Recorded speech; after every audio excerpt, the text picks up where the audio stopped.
Welcome to Saurav Sir's classes. Today, in this video, I'll be talking about tenses in the English language.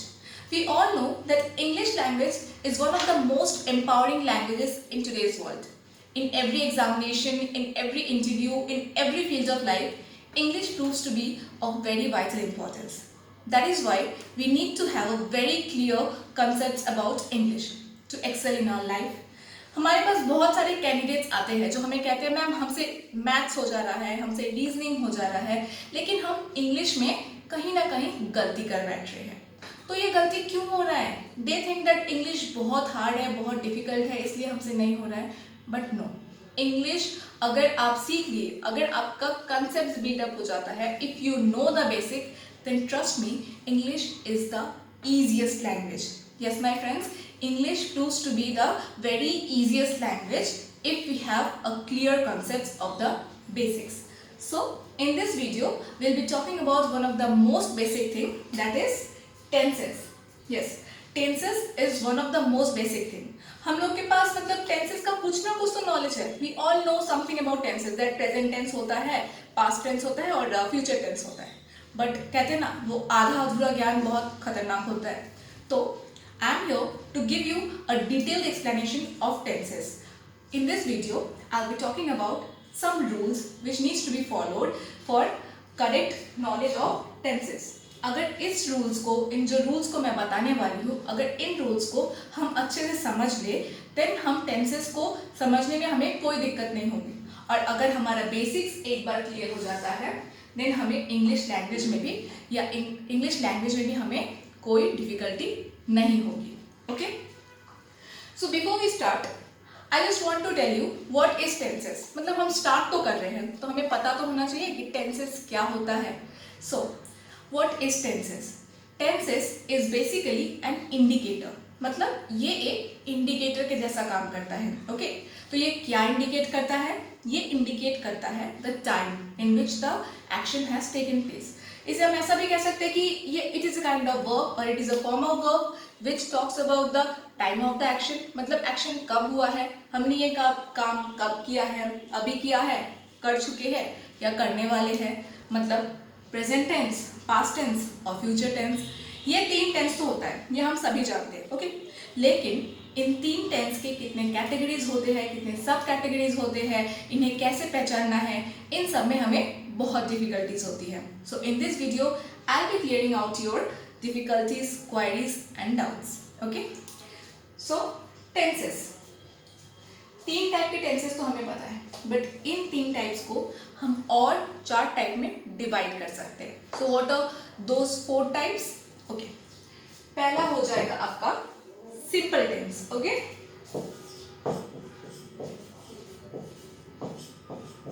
पहला हो जाएगा आपका simple tense. इस simple tense को हम indefinite tense भी कहते हैं. ओके, याद रखिएगा, बहुत समय हमें कंफ्यूज करने के लिए सिंपल के जगह इनडेफिनेट लिख दिया जाता है. सो सिंपल टेंस को हम इनडेफिनेट टेंस भी कहते हैं. Okay, then comes the second part, I mean the second type. तो सेकेंड टाइप क्या होता है? Continuous tense. Continuous tense, continuous tense आप सभी जानते हैं. मतलब कि जो हो रहा है, होने वाला है, मतलब हो रहा है, होगा या फिर हो चुका है, पास्ट में हो रहा था. ओके, कंटिन्यूअस टेंस जो कि मतलब चल रहा है. अब कंटिन्यूअस टेंस को हम प्रोग्रेसिव टेंस भी कहते हैं. कंटिन्यूअस टेंस को हम क्या कहते हैं? प्रोग्रेसिव टेंस भी कहते हैं. किसी किसी जगह आप देखिएगा कंटिन्यूअस टेंस को प्रोग्रेसिव टेंस भी कहा जाता है. Okay, so don't get confused. Then comes the third type. Third type क्या होगा? That is perfect tense. Okay, perfect tense ये हो गया हमारा third type. And then comes the last but not the least, that is perfect continuous tense. Okay, perfect continuous tense, हम इसे perfect progressive tense भी कहते हैं. अब इन चार कैटेगरी को, मतलब इन चार टाइप्स को हम उन तीनों के साथ, मतलब उन तीनों टेंसेस के साथ लिंक करके देखते हैं. ओके, सो पहले है सिंपल टेंस, इंडेफिनिट टेंस। सो इसको हम प्रेजेंट में क्या कहेंगे, सिंपल प्रेजेंट टेंस या सिंपल इंडेफिनिट टेंस। देन आता है पास्ट टेंस। ओके, तो यहाँ हम क्या करेंगे, सिंपल पास्ट टेंस और सिंपल पास्ट टेंस और past indefinite tense. Then comes the third one, that is future tense.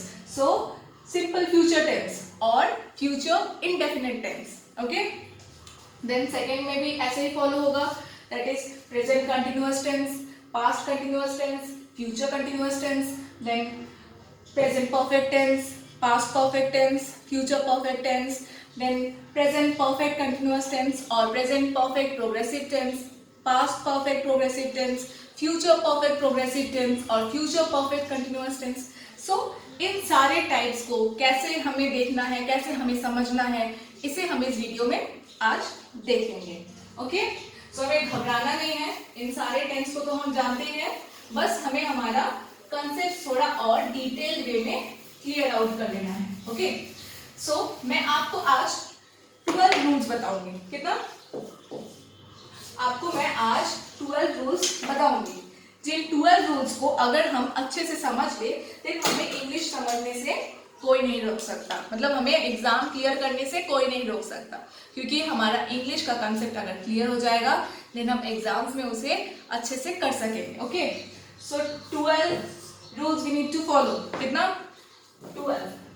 Okay, 12 हमें रूल्स को फॉलो करना है, ठीक है। सो द फर्स्ट रूल, पहला रूल, हमें पहला रूल देखना है। तो पहला रूल क्या होगा? पहला रूल ऑफ कोर्स हम सिंपल प्रेजेंट टेंस का लाएंगे, तो हमें पहला रूल में सिंपल प्रेजेंट टेंस का रूल फॉलो करना है, मतलब सिंपल प्रेजेंट टेंस के बारे में हम पहले में पढ़ेंगे। तो सिंपल प्रेजेंट टेंस में हमें दो चीजें दिमाग में रखनी है। We need to keep in mind two very important things, that is if our subject is singular, अगर हमारा सब्जेक्ट सिंगुलर है देन हम first form of verb use करेंगे, लेकिन उसके साथ यहाँ पे देखिए, ये हमारा, मैं आपको समझा देती हूँ, सिंगुलर सब्जेक्ट। तो सिंगुलर सब्जेक्ट क्या होता है, मतलब आपका हो गया Ram, Shyam, boy, girl. Okay, I, you, जैसे कि राम, श्याम। ओके, सो ये हो गया हमारा सिंगुलर सब्जेक्ट। सो सिंगुलर सब्जेक्ट के साथ जब हम टेंस यूज करते हैं तो हमें क्या करना है, सिंपल प्रेजेंट टेंस में क्या होता है, जब हम सिंगुलर सब्जेक्ट के साथ वर्ड यूज करते हैं तो हमें यहाँ एस या ईएस ऐड करना पड़ता है। मतलब सिंगुलर सब्जेक्ट के साथ जो हमारा वर्ड यूज होगा उसके साथ हमें इधर एस या ईएस ऐड करना होता है। हमें एक चीज दिमाग में रखना है कि जब हम सिंपल प्रेजेंट टेंस यूज कर रहे हैं तो हम हमेशा every time we need to use the first form of verb. आप लोगों को पता ही होगा वर्ब के 3 फॉर्म होते हैं। Okay, I will explain you. जैसे कि for example go, went, gone. Okay, तो ये हो गया हमारे 3 फॉर्म्स। इसे हम कहते हैं V1, इसे कहते हैं V2, इसे कहते हैं V3। तो हम सिंपल प्रेजेंट टेंस में all the time V1 use करते हैं, और जब हमारा V1 यूज हो रहा है, अगर सिंगल सब्जेक्ट है, सिंगुलर सब्जेक्ट है, तो हम उसके साथ S या ES ऐड कर देते हैं। फॉर एग्जाम्पल राम प्लेस, तो प्ले हो गया हमारा मेन वर्ब, मतलब first form of verb, and उसके साथ हम क्या ऐड कर रहे हैं, S। ओके, देन जैसे कि देख लीजिए राम प्लेस।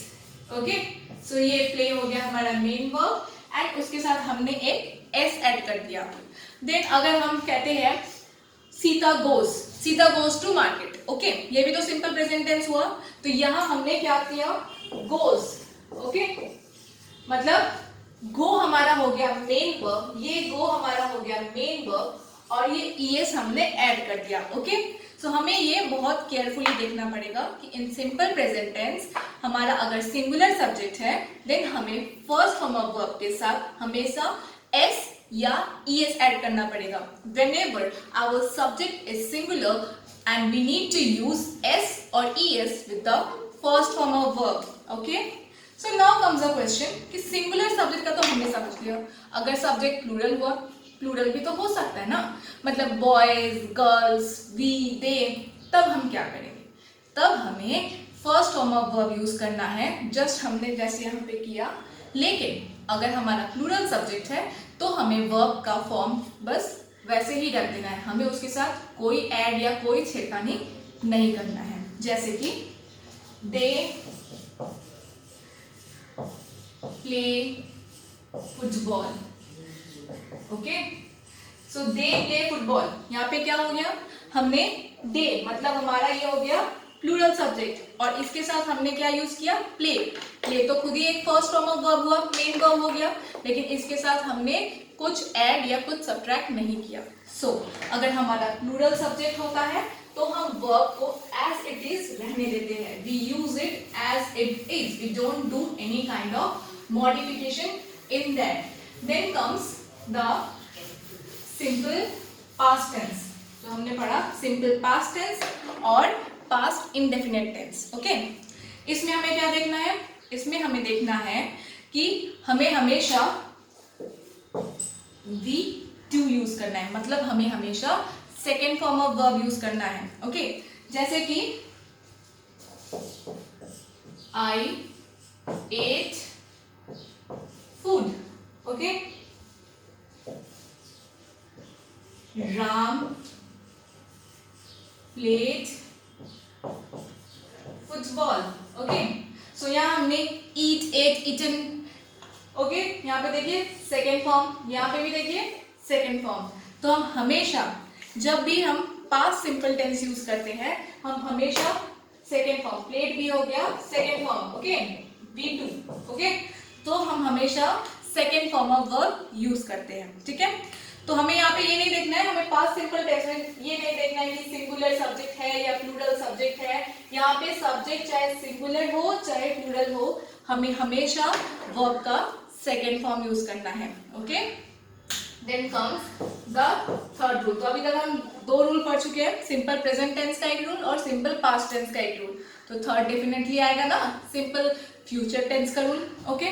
तो सिंपल फ्यूचर टेंस में हमें क्या ऐड करना है, हमें सिंपल फ्यूचर टेंस में विल या शैल यूज करना है, और किसके साथ यूज करना है, V1, मतलब कि फर्स्ट फॉर्म ऑफ वर्ब के साथ हमें विल या शैल यूज करना है।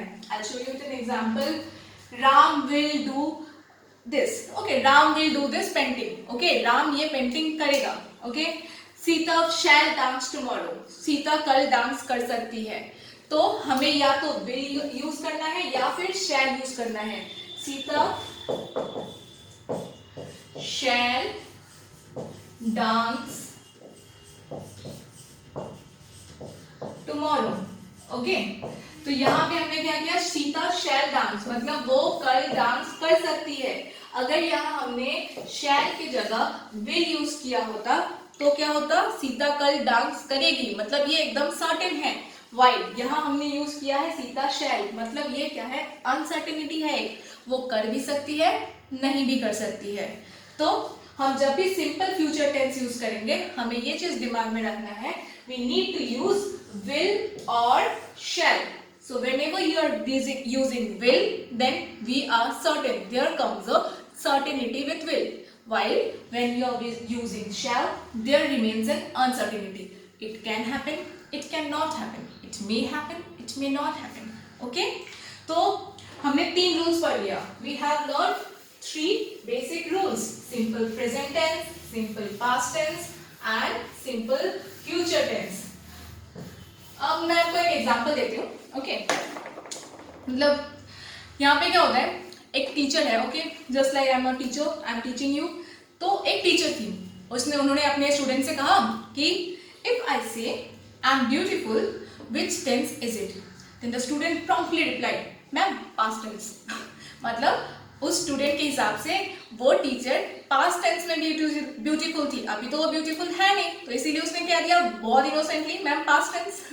तो we all know that this is wrong. वो क्या होगा, सिंपल प्रेजेंट टेंस होगा। मतलब if I say I am beautiful, तो ये सिंपल प्रेजेंट टेंस होगा, not past tense, okay.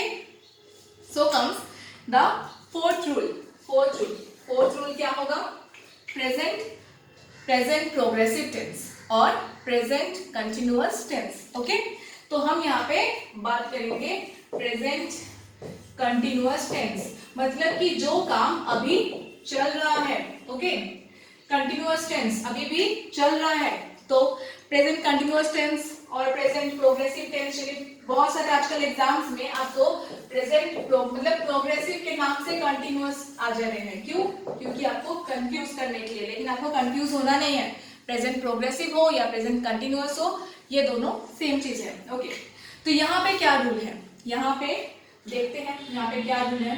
Present progressive tense में हमें हमेशा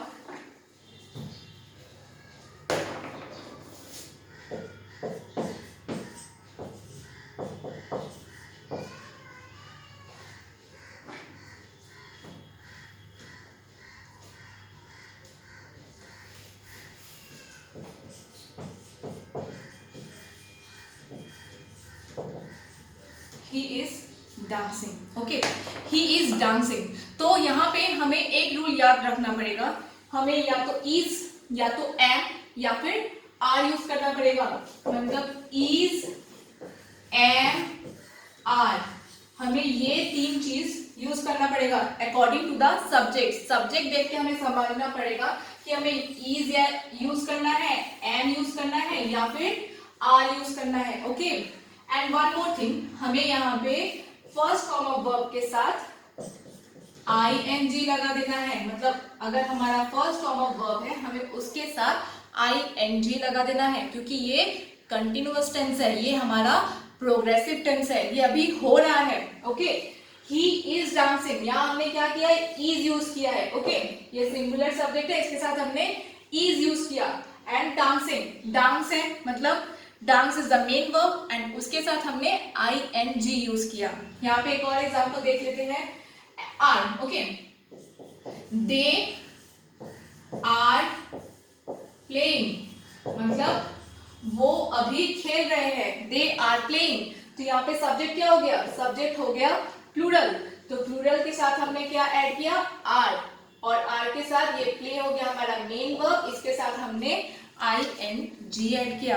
ओके, सो ये हमारा क्लियर हो गया। प्रेजेंट प्रोग्रेसिव टेंस में हमें क्या करना है?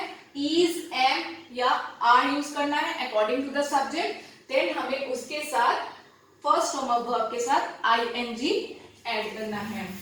Now will go to the next rule.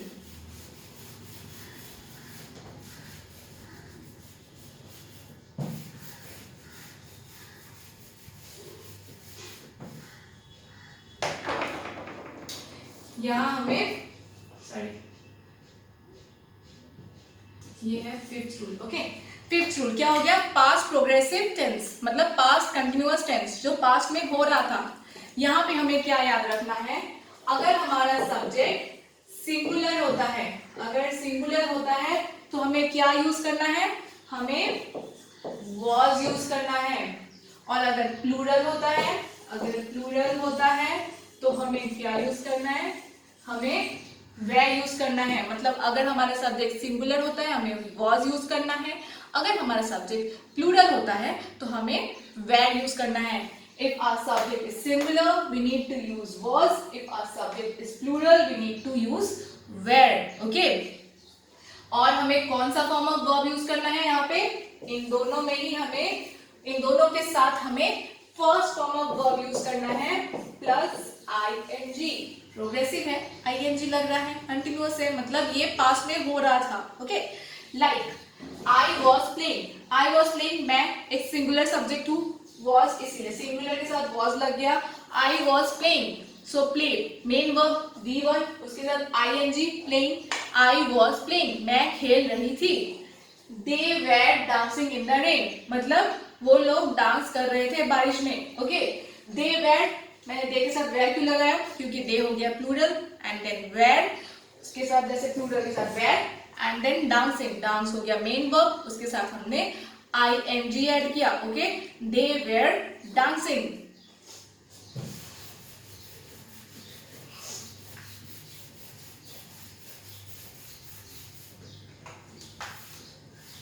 Then हमें आना है सिक्स्थ रूल।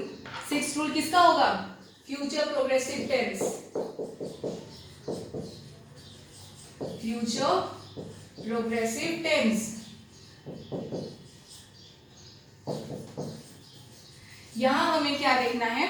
यहां हमें विल बी या फिर शैल बी यूज करना है with the first form of verb added with ing. So here we will use the verb one plus ing along with will be or shall be.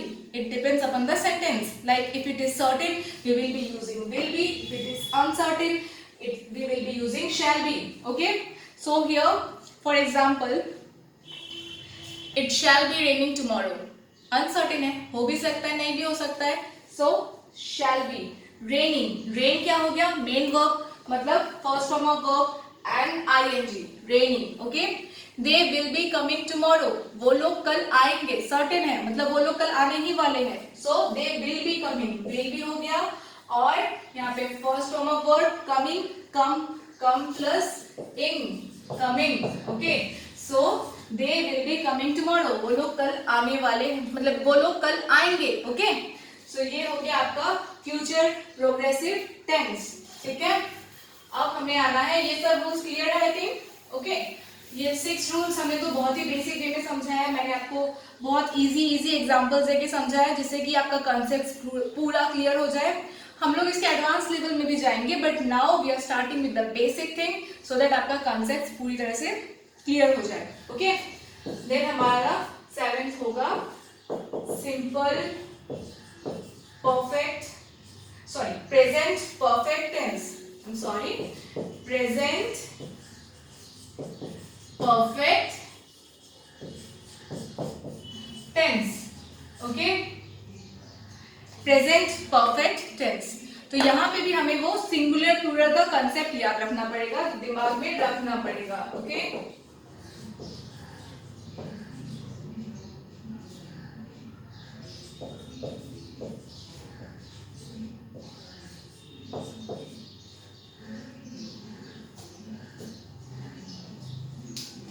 Okay. अगर हमारा singular subject होता है, singular subject जानते हैं, she, he, you, I, then Ram, Shyam, anyone. Okay. Singular subject. अगर हमारा singular subject होता है देन हमें क्या यूज करना है? हैज. ओके.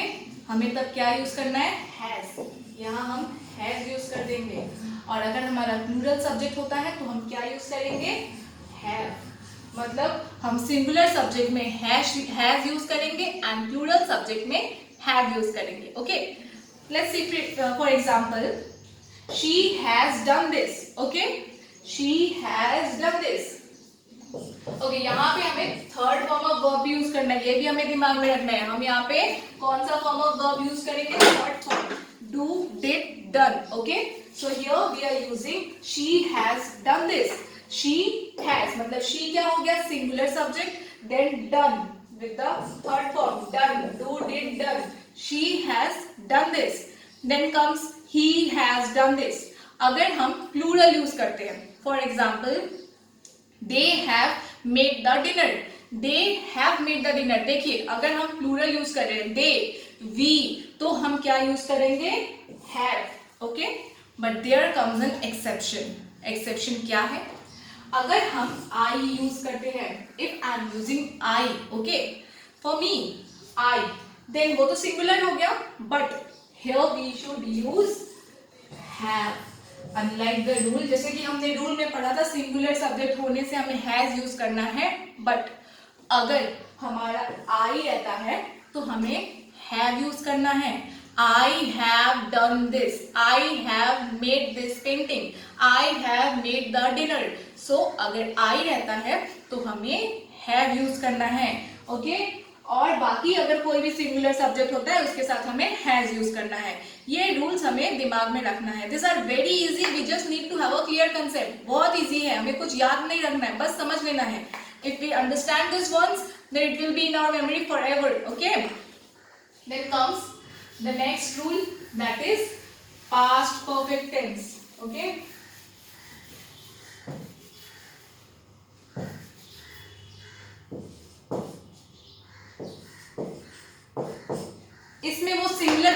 कंसेप्ट नहीं लगेगा, इसमें बस हमें क्या देखना है, इसमें हमें हैड यूज करना है। क्या यूज करना है? हैड यूज करना है और third form of verb use करना है। Okay, I had eaten the cake, मैंने केक खा लिया था। ओके, फिनिश हो गया है वो cake.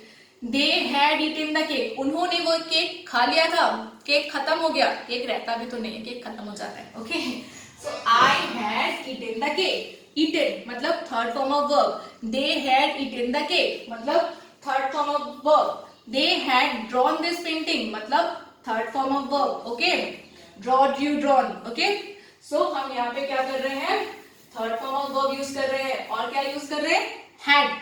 Here we are using had along with the third form of verb. So it is a rule of past perfect tense. In past perfect tense, we use had along with the third form of verb. Okay. Then comes the future perfect tense.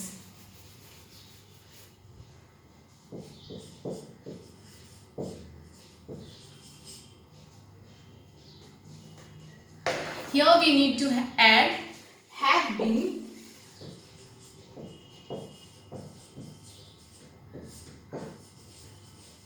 और had been. Okay, have been या had been मतलब sorry,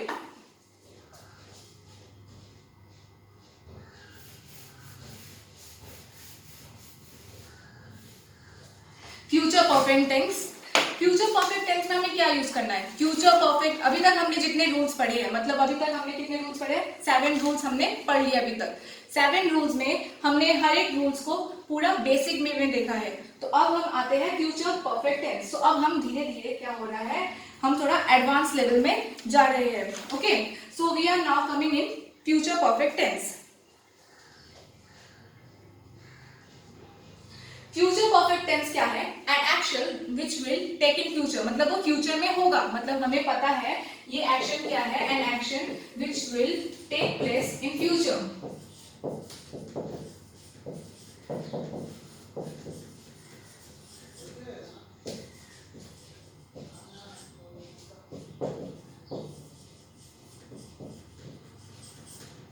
मतलब future में ही होगा। Okay, जैसे कि हमें पता है कि फ्यूचर में एक टाइम में ये होगा, जैसे कि फॉर एग्जाम्पल क्या दे सकते हैं, लाइक फ्रॉम करंट टॉपिक क्या एग्जाम्पल दे सकते हैं, एग्जाम्पल लाइक क्या एग्जाम्पल दे सकते हैं, future perfect tense.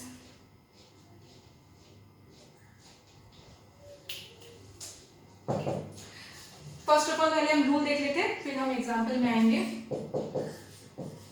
will have और shall have. Here we use will have or shall have. Okay, will have or shall have. I will have to do this. I will have